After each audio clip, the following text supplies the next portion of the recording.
고린도전서 15장 20절로 23절까지 보겠습니다. 고린도전서 15장 20절로 23절.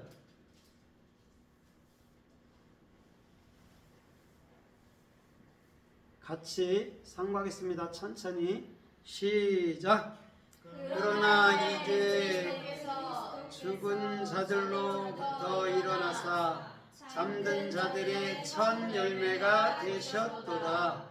사망이 사람을 통해 임한 것 같이 죽은 자들의 부활도 사람을 통해 임하였나니, 아담 안에서 모든 사람이 죽는 것 같이 그리스도 안에서 모든 사람이 살게 되리라.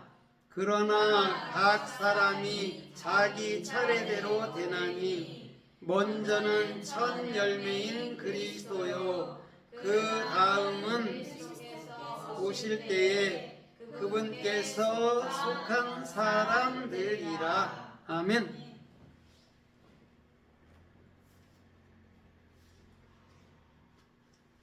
오늘은 예수와 함께 죽고 그리스도와 함께 부활되고, 이런 제목으로 특별히 부활에 대해서 역점을 두고 말씀해 볼까 합니다. 오늘 죽음이라는 것은 모트거든요. 모트는 뭐냐면 맴, 바부, 타부예요.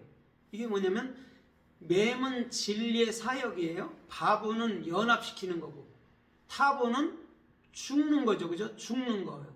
그러면 죽음이라는 게 나쁜 게 아니거든요. 그렇죠? 우리의 생각으로부터 죽고 우리 육체는 언젠간 죽잖아요. 그죠? 그런데 예수가 죽을 때 이미 우리는 경험을 했다라는 것이죠. 어디서부터? 마음으로부터서. 그러니까 모트라는 거는 어떻게 본다면 좋은 진리 안에서의 사람의 생각에 대해서 죽고 그리스도로 사는 것을 모트, 죽음, 이렇게 얘기하는 거예요. 그래서 예수와의 죽음은 곧 나의 죽음이고, 예수와의 죽음은 곧 내 생명이 되는 것이기도 하는 것이죠. 그 다음에 부활이라는 것은 하이예요. 하이는 헤트 요드거든요. 헤트는 오전에도 설명했듯이 부활의 생명의 영이에요. 부활의 생명의 영을 요드라는 손을 펼쳐서 예수화를 증명하고 예수화를 증거하는 것. 더 쉽게 얘기하면 예수화를 복음으로 넘겨주는 것, 흘려주는 것, 이런 의미라는 것이죠. 그게 부활이에요. 그러면 이런 거잖아요. 그리스도의 생명을 내가 갖고 있다? 그럼 그게 부활된 거예요. 그러면 오늘 성서에서 이 부활이 또 어떻게 쓰여 있고 어떻게 말씀하는지 우리가 은혜로 살펴보도록 하겠습니다. 마태복음 22장 23절 이하에서 보면 어떤 사두개인이 이렇게 얘기해요. 예수님을 시험하고자 나와왔죠. 그러면서 어떤 사람이 한 여자를 아내로 얻었는데 그 남자가 죽었습니다. 그래서 또 그의 형제 7이 있는데 하나하나 차례대로 들어갔지만 다 죽었나이다, 이렇게 얘기를 해줘요. 그러면서 뭐라고 그러죠? 마지막 때에, 부활할 때에 그럼 누구 어떤 사람의 아내가 되리까, 이런단 말이에요. 그럴 때 주님이 뭐라고 그러죠? 너는 하나님도 복음도 오해했도다 말해주죠. 그러면서 이렇게 말하잖아요. 부활 때는 장가도 가지 아니하고 시집도 가지 아니하고 천사들과 동등되다, 이렇게 얘기해 준단 말이에요. 그러면 사두개인은 지금으로 말하면 여호와 증인들이거든요. 영을 믿지 않아요. 부활을 믿지 않는 사람들이란 말이에요. 그런데 우리 주님께서는 정확히 부활할 때는 이렇게 얘기해 주는 것이죠. 천사와 같다라고 얘기해 줘요. 그럼 천사라는 게 뭐죠? 멜레크는 하나님의 진리에 사역하는 자들이에요. 더 쉽게 얘기하면 하나님의 참된 말씀을 가진 자들을 천사라고 얘기를 해줘요. 그러면 오늘 그리스도를 내 마음으로 정확히 갖고 있다면 사두개인처럼 부활 때 어떻게 될까요가 아니라 지금 나는 부활의 영, 부활의 생명 안에 살고 있네요라고 여러분을 고백을 해야 되는 거예요. 그러나 사두개인은 그리스도를 갖지도 못했고, 그렇죠? 믿지도 아니하고 행위만 가졌기 때문에 절대 그들에게는 부활의 생명이 있을 수 없다라는 것이죠. 그걸 종교주의, 율법주의라고도 얘기하는 거라는 것이죠. 그래서 요한복음 5장 29절에 보면 선을 행한 자는 생명의 부활로 이렇게 얘기해줘요.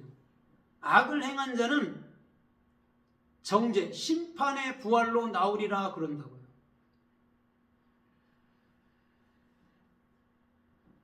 선이라는 것은 토부거든요. 행이라는 건 아싸의 아싸, 포이에오, 헬라어로. 그건 뭐냐면 됨이에요, 됨. 내가 노력하고 애쓰는 게 아니라 내 안에서 이루어진 것, 그리스도로 말미암아 그것을 선한 행위라고 얘기해 주는 거예요. 그래서 아싸는 창조의 다른 말이기도 한 거예요. 우리 안에서 만들어지는 게 아니라 그리스도께서 우리 안에서 만들어서 저와 여러분들에게 참으로 열매 맺게 해주는 것이죠. 그럼 악한 자의 부활도 있어요? 악한 자의 부활은 뭘까? 악한 것은 뭐죠? 율법이요. 예, 율법. 자기 스스로 내가 율법을 지키고 행한나이다. 이게 악한 자예요.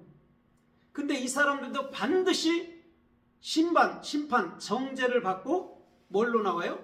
부활로 나와요. 여기 비밀이 있는 거예요. 이것은 무슨 말이냐면 사람의 어떤 행위로도 절대적으로 여러분은 부활될 수 없다라고 설명해 주는 거예요. 율법주의자들아, 니들은 절대 안 돼, 노력해도. 그런데 그 예수와의 그 선행으로 말미암아, 선이라는 건 토부잖아요. 창세기 1장에서 나오는 하나님 보시기에 좋았더라, 심히 좋았더라는 토부. 그게 선이라는 것이죠. 예수와의 선행이 없이는, 십자가의 죽음의 선행이 없이는 너희는 절대 부활할 수가 없어 라고 설명해 주는 거예요. 그런데 그리스도의 사역으로 말미암아 우리가 부활로 나올 수 있다면 여러분, 그건 얼마나 귀한 축복이기도 하고 또한 열매이기도 한 겁니까? 그래서 요한복음 11장 22절에는 이렇게 말씀해요. 22절로 23절로 24절로 25절까지 보면 마리아야, 내가 네 오라비를 살리리라 이렇게 말해요. 그때 23절에 마리아가 이렇게 대답합니다. 맞아요, 주님. 내가 마지막 때에 부활될 줄 믿어요. 이렇게 얘기해요. 그때 24절에서 이렇게 말해요. 예수님이 나는 부활이요 생명이니 이렇게 얘기합니다. 부활이 하이예요. 생명도 하이고 똑같아요.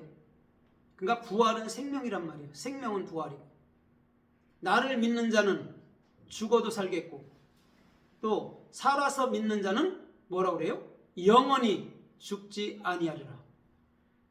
이것을 믿느냐 그런다. 마리아는요, 종교주의자들처럼 먼 미래에 자기가 부활할 것을 믿는다고 얘기해요. 지금 종교인들도 마찬가지죠. 마지막 때 우리가 부활체 입을까 아닙니까? 그러잖아요. 근데 주님은 아니래요. 내가 부활이고 생명이라는 거예요. 그러면 이런 말이잖아요. 예수님이 십자가에 죽고 내 안에 들어오면 우리가 생명도 되고 부활체도 된다라는 것이죠. 그러면 지금 즉시를 얘기하고 있잖아요. 주님은요. 지금 즉시 현재를 얘기하고 있는데 종교인들은 먼 미래를 얘기하고 있다는 것이죠. 주님은요, 저와 여러분들의 삶을 통해서 지금 즉시 네가 믿느냐? 지금 즉시 생명을 갖기를 원하느냐? 지금 즉시 부활하고자 하느냐? 이렇게 얘기해 주는 것이죠. 잘 생각해 봐야 돼요. 어떤 것이 정확히 어떤 것이 여러분들 부활인지, 어떤 것이 생명인지를 정확히 봐야 된다는 것이죠. 그리스도를 마음으로 갖기를 주님의 이름으로 부탁드립니다. 그러면 부활 끝, 그렇죠? 생명 끝이라는 것이죠. 그래서 로마서 5장에도 보면, 로마서 5장 5장 7절로 8절 이하에서도 보면 이렇게 말해요. 예수와 너희가 함께 죽었으면 이렇게 얘기죠. 그리스도와 함께 참으로 그리스도의 모양으로 부활하리니 그런단 말이에요. 예수와 함께 죽는 거예요. 쉽게 말해보면 2000년 전에 예수가 죽을 때 나도 죽은 거예요. 그렇죠? 사람의 생각 그건 끝났다라고 얘기해 주는 것이죠. 그 다음에 예수께서 죽으시고 그리스도로 부활했을 때 우리도 이미 그 모양 첼렘 테무투 그 모양과 형상으로 우리가 정확히 예를 뭐냐면 부활이 된 거예요. 모양은 무트라니까요. 아까 모트 얘기했죠. 모트 죽음. 형상은 첼렘 차대 십자가에서 정확한 사역으로 말미암아 우리가 그리스도가 됐다라는 거죠. 그게 모양과 형상이에요. 하나님의 모양과 형상. 그럼 하나님의 모양과 형상은 반드시 우리의 생각, 우리의 옛사람은 십자가에 죽어야 된다는 것이죠. 그래야 새 사람인 그리스도, 새 사람인 그리스도가 되고 그리스도로 흐르는 삶이 된다는 거예요. 그게 복음의 핵심 내용이기도 하다라는 것이죠. 그래서 빌립보서 3장 10절에도 보면 이렇게 사도 바울은요 고백 아닌 고백을 하잖아요.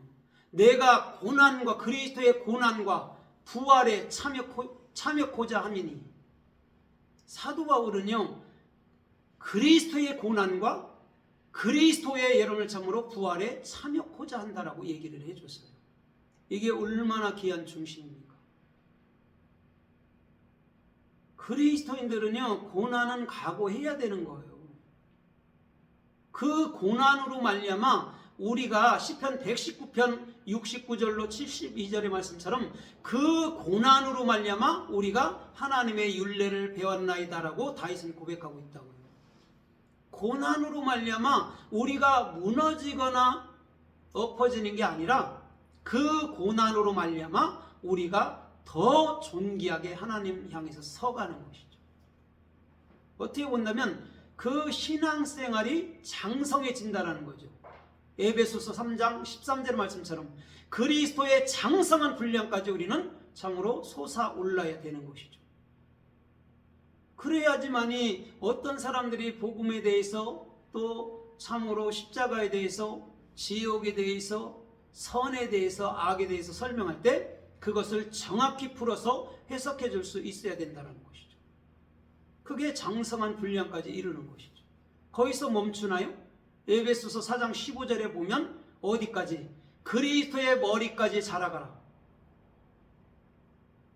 장성한 분량과 그리스도의 머리는 같은 개념이에요. 오늘 그리스도가 저와 여러분들의 마음의 머리가 되고 오늘도 그분께서 주시는 그의 지혜 속에서 걷는다면 우리는 모트라는 진리로의 좋은 죽음, 내 생각으로의 죽음, 그리스도의 말씀으로 살아있다는 부활, 그것을 정확히 여러분은 구분할 줄 알아야 될 줄 믿습니다. 사도 바울의 중심이 그와 같다니까요. 율법주의자들은요, 종교주의자들은요 다 싫어해요 그거를요. 근데 사도 바울은요 그곳에 참여코자 한다라고 얘기해 준다는 것이죠. 이게 잘 생각해 보세요. 이게 얼마나 귀중하고 얼마나 소중한 것인지. 본문에도 보세요. 한 사람으로 말미암아 그렇죠? 죽음이 왔고 또 한 사람으로 말미암아 부활이 왔다라는 거예요. 그럼 그 아담이라는 한 사람은 누구예요? 예수 그리스도. 그분이 죽고 삶으로 말미암아 우리가 부활체가 됐다라는 거예요. 마리아처럼 마지막 때 부활할게요가 아니라 그리스도의 생명을 가지면 지금 부활체를 입고 있는 거란 말이에요.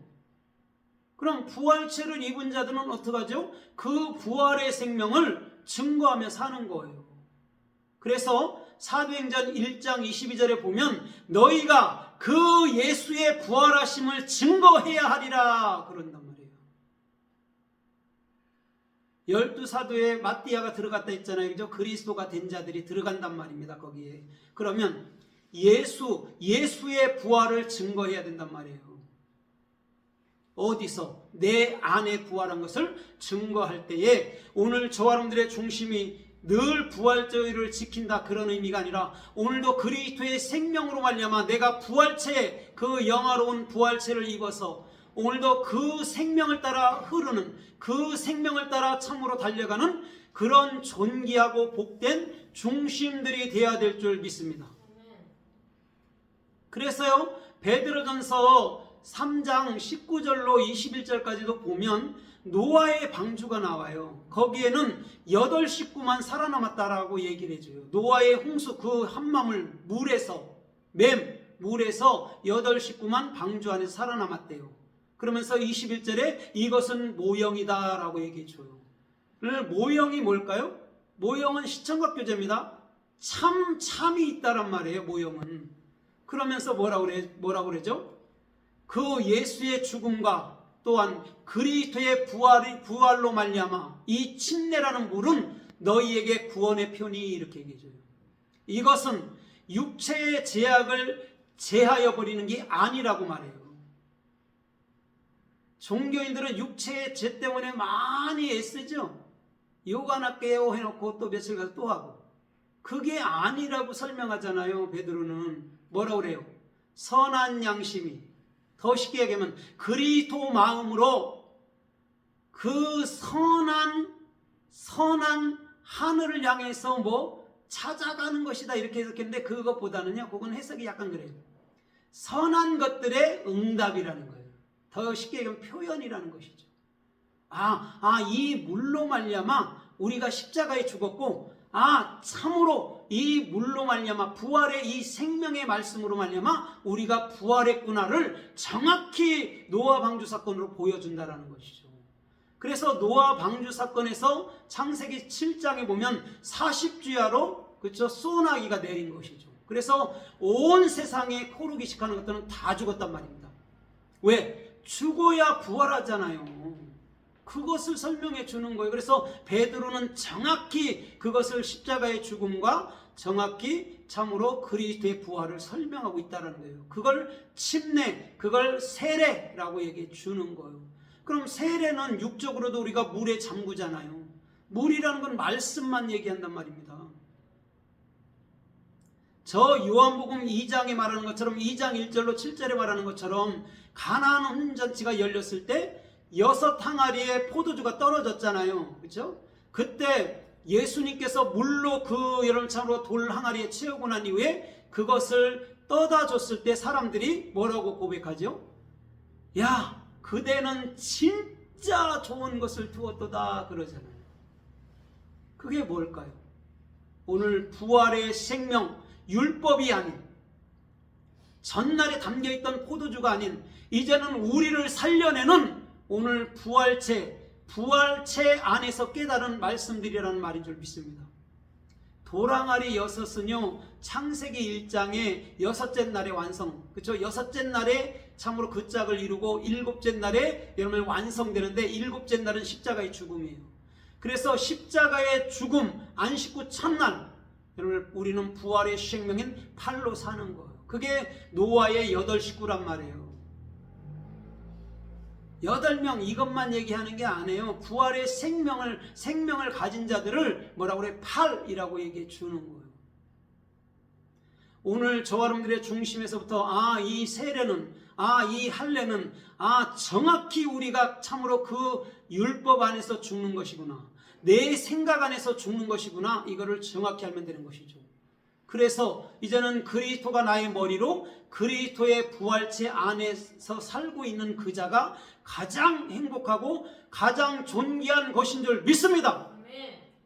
이것을요 여러분들 정확히 우리가 마음으로부터서 인지를 해야 돼요. 마지막 때 부활할 거예요.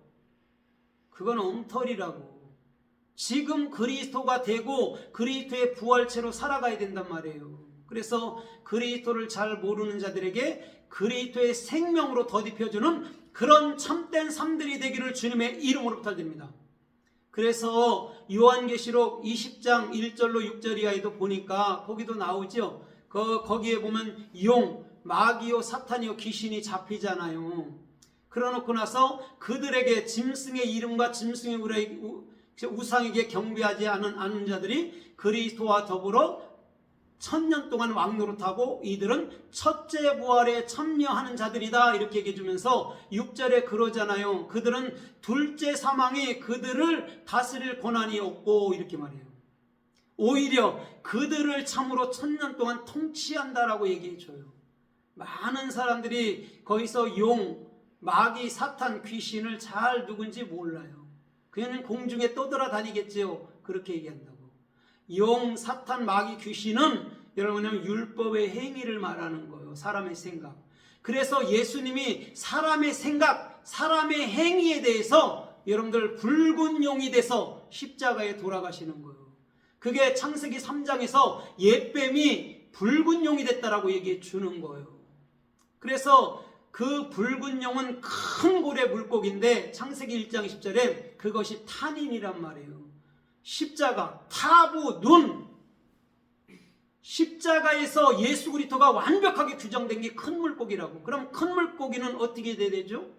물고기는 십자가에 죽어야 되는 거예요. 그래야 우리 안에 영원한 하나님, 그리스도, 영원한 하나님으로 우리 안에 들어온다 소리를 하는 거란 말이에요. 그걸 아는 자들이 첫째 부활에 참여하고 1000년 동안 이 땅에서 1000년 동안 왕노릇하는 게 아니라 하늘의 것을 배우면 알레프 1000 하늘의 것을 배우면 이 땅에서 왕으로서 베드로전서 2장 9절에 너희는 왕같은 제사장이요 했던 것처럼 왕으로서 왕의 말을 흘려주고 산다라는 게 천년왕국이라고. 내가 왕이 돼야 왕의 말을 흘려줄 거 아닙니까? 그것이 천년왕국이라고. 이 땅에 육적으로 실현한다는 말이 아닙니다. 내 안에 그리스도 부활체가 되면 이 땅에서 왕으로서 영혼들에게 섬김하고 참된 진리로 그들을 품어준다라는 얘기예요. 그것이 1000년 동안 왕노릇하는 거라고. 알레프 1000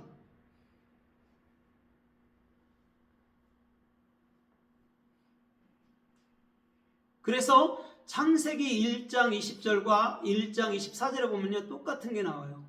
물들은 생물로 그쵸? 번성하고 또 하늘에는 뭐요? 새들이 날개하라 그런다고요.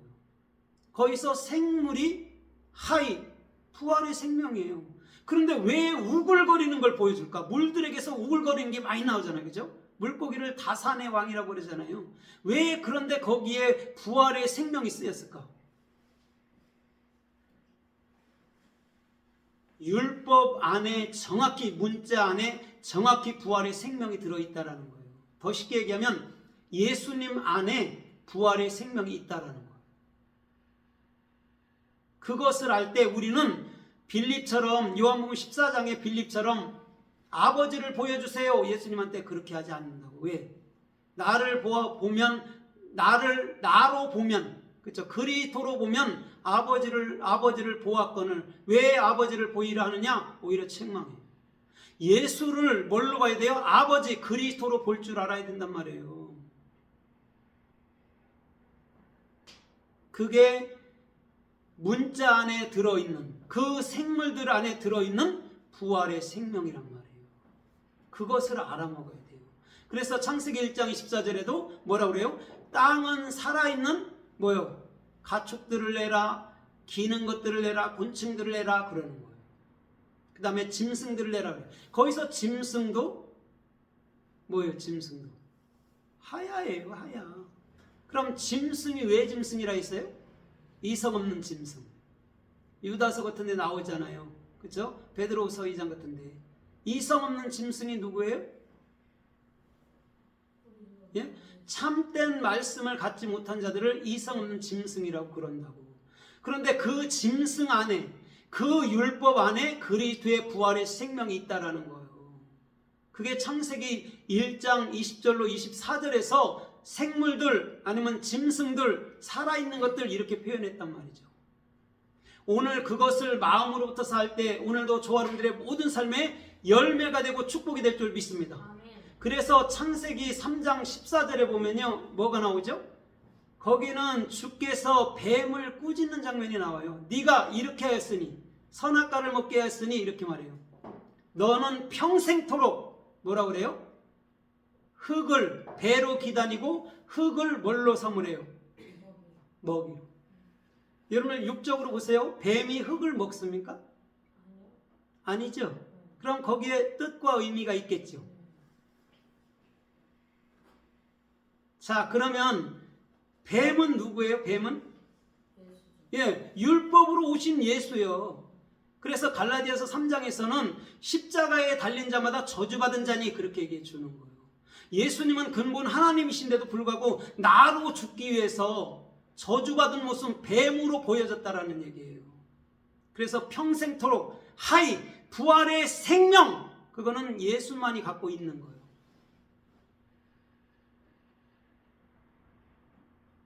거기서 배로 다닌다가 뭘까요? 기아흐의 기아흐, 기멜 요드 헤트예요. 그 은혜를 보답하는 거예요, 여러분들. 그럼 여러분들 배에서 뭐를 낳아요? 뭐를 내요?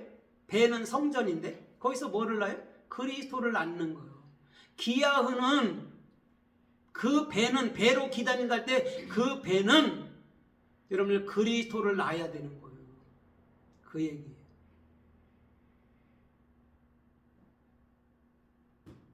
그 다음에 흙을 먹는데요. 흙. 여러분 뱀은 흙을 먹지 않습니다. 그럼 그 흙이 뭘까요? 아파르. 아파르. 우리 사람도 흙으로 만들었다 하죠. 그죠? 흙인데 그거는 아다마의 아다마. 알렙. 하나님을 배우는 거예요. 그런데 이거는 아파르라고. 아인, 페, 레시. 아인이 누구예요? 예수. 페가 누구예요? 진리가 된 자들이 입이 열린 걸 페라고 그래요. 레시가 누구예요? 그리스도가 머리인 거예요. 그 사역을 누가 한다고요? 예수! 뱀으로 오신 예수가 하는 거예요. 그래서 우리 안에 그리스도를 넣어주는 거예요. 그래서 평생토록 저주받았다 얘기하는 거예요. 예수님 저주받았죠. 아까 갈라디아 3장에서 십자가에 달린 자는 저주받은 자니. 우리도 뱀이라니까요. 짐승이라니까요. 근데 십자가에 달릴 때 우리는 더 이상 저주받은 모습이 아니고 짐승이 아니고 뭘까요? 그리스도. 근데 더 나가서 보십시오. 창세기 3장 17절에 보면 이제는 아담에 대해서 또 얘기합니다. 똑같은 거예요. 창세기 3장 14절하고 창세기 3장 17절 거긴 뭐라 그래요? 네가 그 여자로 말미암아 선악과를 먹었으니 너는 평생토록 이렇게 얘기해요. 똑같이 수고하여야 네 소산을 먹으리라. 율법이에요? 이게 복음이에요? 율법이죠. 근데 그 수고를 누가 해요? 예수님께서. 마태복음 26장에 예수님께서 기도하니 땀방울이 핏방울이 되더라. 출애굽기 20장에 첫째 날부터 여섯째 날까지 힘써 일하라. 예수님께서 하시는 거예요. 다.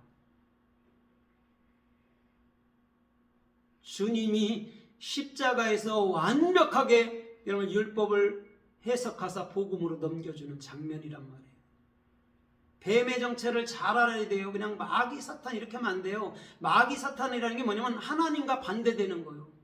그럼 이걸 잘 기본적으로만 생각해 보십시오. 하나님과 반대되는 게 뭐가 있습니까? 육이잖아요. 사람의 생각, 사람의 방법. 그게 사탄이고 마귀고 귀신이라니까요. 그래서 거라사의 7 귀신을 쫓아내고 막 그런 귀신들을 쫓아내는 거예요. 악한 말, 우리들 안에 있는 악한 말, 행위, 그거 절대적으로 주님께서 용서치 않아요. 다 쫓아내는 거예요. 오늘 저와 여러분들의 중심에서 저 이사야 65장에서 65장 26절에 보면 뱀이 그 하나님의 성전에서 흙을 먹는데요. 사자도 이리도 집을 먹고. 그럼 사자와 이리가 저 바깥에 있는 사자 이리입니까? 아니죠. 율법주의자들이 집 하나님의 말씀을 먹으면 이런 거예요. 서로 싸우지 않는다는 거죠. 율법주의처럼. 거기 똑같이 나오잖아요. 뱀이 흙을 그 양식을 그 성전에서 먹는다 하잖아요. 예수님께서 십자가에 돌아가심으로 더 쉽게 하면 율법을 먹고 율법을 보내고 율법으로 돌아가시고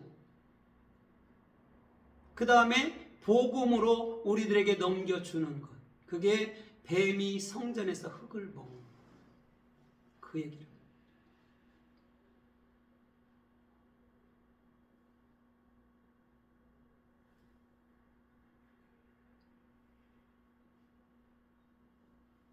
그래서 우리 주님께서는 부활의 그 생명, 그 부활의 생명을 정확히 아는 자들은 절대 요동치 않는 거예요. 그래서 욥기서 19장에도 보면, 욥기서 19장에 보면요, 욥이 어떻게 고백하냐면, 주님, 이 고통이 천년필로 참으로 돌에 기록됐으면 좋겠습니다, 이렇게 말해요. 이 육체 벌레들이, 구더기들이 다 파먹고 난 이후에 이렇게 얘기해줘요. 그럼에도 불구하고 내 안에서 주를 배우리로다, 그런다. 육체는 죽잖아요, 그죠? 그 육의 생각은 죽잖아요. 그래야 내 안에 뭐가 있어요? 정확히 뭐가 있어요? 부활의 생명, 그것으로 산대요. 그래서 사도 바울은 뭐라고 그러죠? 고린도서 4장 16절에서도 보면, 겉사람은 후패하지만 속사람은 날로 새롭다라고 얘기해 주는 거예요. 겉사람은 율법이에요, 율법. 우리가 보이는 것도 다 율법이에요. 보이는 것 다 죄예요. 그런데 보이지 않는 것은 다 생명이고 의고 그리스도이고 열매인 줄 믿습니다. 그래서 레위기서 25장 7절에 보면요, 이렇게 말씀해요. 너희 땅에 있는 짐승들은 너희 땅에 나는 소산을 먹으리라 그런다고. 왜 하나님이 짐승에게 먹을까요? 오늘 율법주의자들에게 복음을 먹여서 그 참으로 짐승들이 사람이 되기를 원하는 것인 줄 믿습니다. 아멘. 많은 사람들은요, 자기들이 스스로 사람이라 생각하지만요, 오히려 짐승일 수 있어요. 참 복음을 갖지 못하면 짐승에게 속해 있는 거예요. 그러면 신명기서 4장 4절에 보면 이렇게 말씀하고 있어요. 그리스도를, 주를 굳게 붙드는 자는 지금도 살아있느니라. 이건 이런 말이에요. 그리스도를 내 마음에 완벽하게 세운 자는 그게 부활이야, 이런 생명, 이런 말이에요.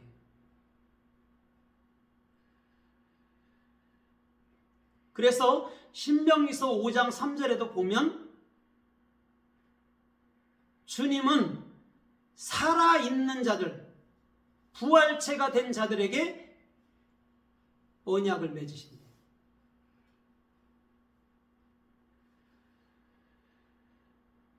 베리트라는 언약은요, 절대 무너지지 않는 거예요. 한번 세우면. 오늘도 저와 여러분들의 중심에서부터 그리스도의 생명으로 살아있다면, 오늘도 부활의 생명으로 살아있다면 주님의 언약은 영원토록 저와 여러분들의 삶 속에 있는 것인 줄 믿습니다.